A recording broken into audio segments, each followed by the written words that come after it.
Hi Ben, how are you? I'm good. I'm looking forward to this. So if you think about a dish, a meat-free dish, what would you love to cook? I'm not a massive cook myself.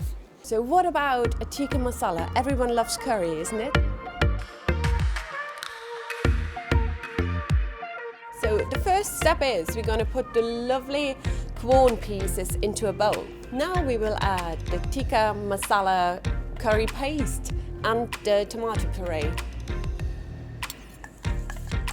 Ben, you have joined us a couple of months ago. Obviously a lot has changed. What about nutrition? Has that changed for you? To be fair, I get asked that question quite a lot by my friends. They're quite interested for some reason. And I always say yeah, because 90% of what I eat is actually here. Especially as I've got a bit older, my nutrition's improved, and now coming here, I've never really looked forward to eating, but I look forward to eating the food here.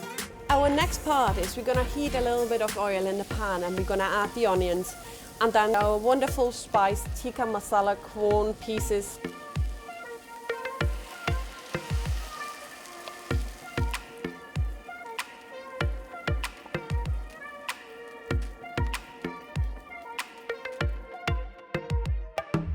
Okay, and here we have it.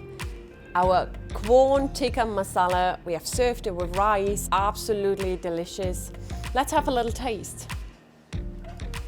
Very tender, soft, easy and flavoursome. It's different to what I thought it was going to taste like. Yeah, it's good. Fantastic. Quorn, with the complete range, has really developed a kind of a complete protein.